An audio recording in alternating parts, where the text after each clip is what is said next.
Au nom du Père et du Fils et du Saint-Esprit. Amen. Le Seigneur soit avec vous et avec votre esprit. Évangile de Jésus-Christ selon Saint Jean. Gloire à toi, Seigneur. Nous lisons au 15e chapitre, les 8 premiers versets.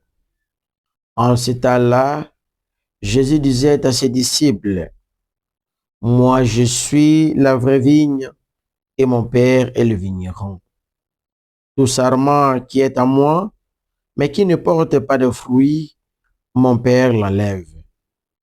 Tout sarment qui porte du fruit, il le purifie en le taillant, pour qu'il en porte davantage.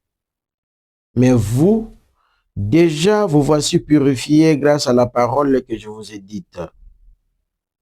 Demeurez en moi, comme moi en vous.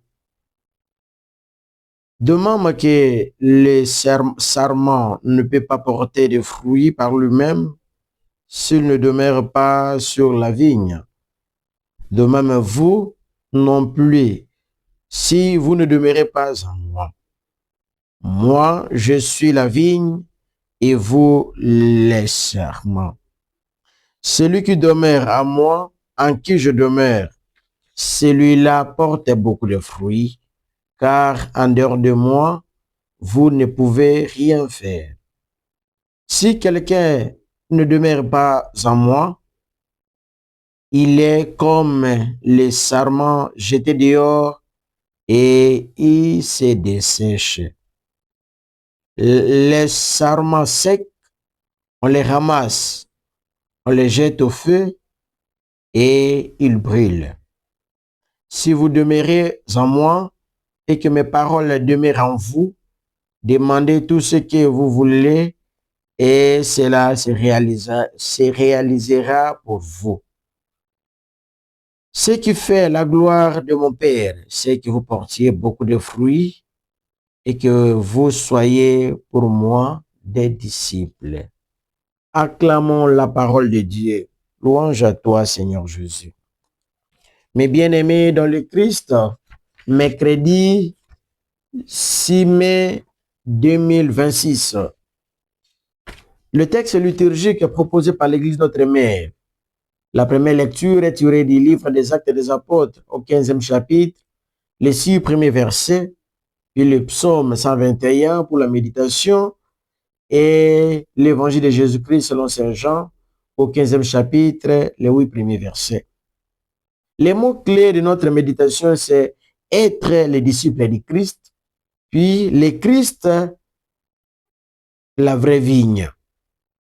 La première lecture nous situe dans une controverse entre Paul, Barnabé et les pharisiens.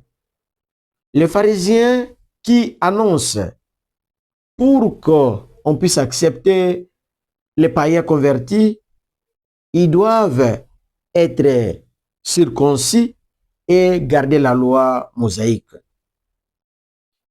C'est cette position que Paul et Barnabé ne partagent pas.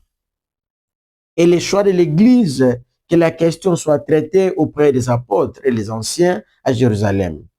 C'est ce qui donne le premier concile de l'Église, le concile de Jérusalem. C'est au 1er siècle, vers 49. Cette lecture nous enseigne aussi, mes frères et sœurs, que là où nous sommes, nous ne pouvons pas manquer de problèmes. Le vrai problème, c'est de trouver les solutions pour que l'Église du Seigneur puisse aller de l'avant. Dans l'Évangile, le Christ continue ses adieux et il nous invite aujourd'hui d'être des serments, car il est lui-même la vraie vigne et son Père est le vigneron. Pour que nous puissions produire des fruits, pour que nous puissions être modèles, nous devons être unis au Christ. Pour que nous puissions être exaucés dans nos problèmes, nous devons demeurer en Christ. Mes frères, mes sœurs, à qui nous demeurons? À qui tu demeures? Au Christ ou au bien de ce monde? Toi qui se confies dans le bien de ce monde, est-ce que réellement ta solution c'est bénéficier de ce que tu cherches ou être avec le Christ pour bénéficier les royaumes des cieux. Que le Seigneur nous aide au cours de cette célébration, au cours de cette méditation, nous puissions être les unissants du Christ, ceux qui s'unissent au Christ et qui demeurent en lui pour que nous puissions porter des fruits. Nous vous souhaitons un bon mercredi dans vos travaux et vos activités. Merci.